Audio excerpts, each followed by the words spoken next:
5 साल की बेटी बाजार में गोलगप्पे खाने के लिए मचल गई। किस भाव से दिए भाई? पापा ने सवाल किया। गोलगप्पे वाले ने जवाब दिया, 10 रुपए के 8 दिए साहब। पापा को मालूम नहीं था गोलगप्पे इतने महंगे हो गए हैं। जब वे खाया करते थे तब तो 5 रुपए के 10 मिला करते थे। पापा ने जेब में हाथ डाला, 15 रुपए बचे थे। बाकी रुपए घर की जरूरत का सामान लेने में खर्च हो गए थे। उनका गांव शहर से दूर है। 10 रुपए तो बस के किराए में लग जाने हैं। नहीं भाई, 5 रुपए में 10 दो तो ठीक है, वरना नहीं लेने। ये सुनकर बेटी ने मुंह फुला लिया और बोली, अरे अब चलो भी पापा, नहीं लेने इतने महंगे। पापा के माथे पर चिंता की लकीरें उभर आई। अरे खा लेने दो ना साहब, अभी आपके घर में है तो आपसे लड़कर भी खा सकती है।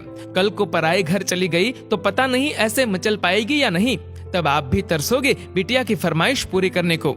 गोलगप्पे वाले के शब्द थे तो चुभने वाले, पर उन्हें सुनकर पापा को अपनी बड़ी बेटी की याद आ गई, जिसकी शादी उन्होंने 3 साल पहले एक खाते पीते पढ़े लिखे परिवार में की थी। ससुराल वालों ने पहले साल से ही उसे छोटी छोटी बातों पर सताना शुरू कर दिया था।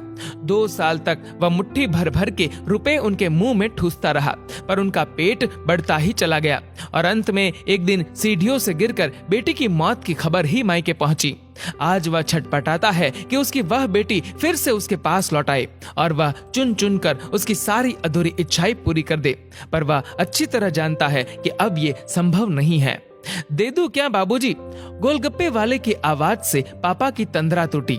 गोलगप्पे वाले से बोले, रुको भाई 2 मिनट। पास ही में किराने की दुकान थी जहां से उन्होंने घर के लिए जरूरत का सामान खरीदा था। वे तुरंत उस दुकान पर गए और खरीदी गई 5 किलो चीनी में से 1 किलो चीनी वापस की तो 40 रुपए जेब में बढ़ गए।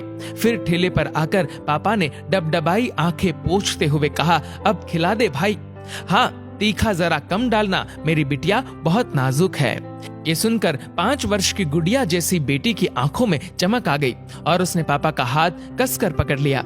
जब तक बेटी हमारे घर है उसकी हर इच्छा जरूर पूरी करे, कोशिश करे उसे हर संभव खुशी देने की। क्या पता शादी के बाद उसकी कोई इच्छा पूरी हो पाए या ना हो पाए।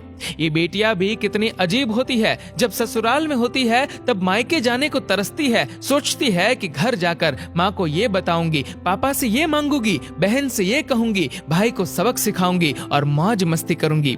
लेकिन जब सच में मायके जाती है तो एकदम शांत हो जाती है, किसी से कुछ भी नहीं बोलती, बस माँ बाप भाई बहन से गले मिलती है, बहुत खुश होती है, भूल जाती है कुछ पल के लिए पति और ससुराल, क्योंकि एक अनोखा प्यार होता है मायके में, एक अजीब कशिश होती है मायके में। ससुराल में कितना भी प्यार मिले, माँ बाप की एक मुस्कान को तरसती है ये बेटियां। ससुराल में कितना भी रोए पर मायके में एक भी आंसू नहीं बहाती ये बेटियां, क्योंकि बेटियों का एक भी आंसू माँ बाप भाई बहन को हिला देता है, रुला देता है।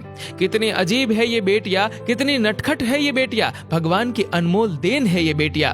हो सके तो बेटियों को बहुत प्यार दे, उन्हें कभी भी न रुलाए, क्योंकि ये अनमोल बेटी 2 परिवार जोड़ती है, 2 रिश्तों को साथ लाती है अपने प्यार और मुस्कान से।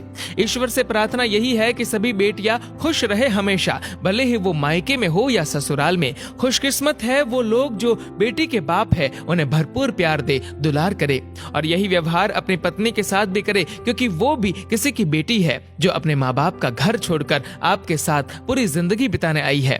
उसके पिता की सारी उम्मीदें सिर्फ और सिर्फ आपसे है।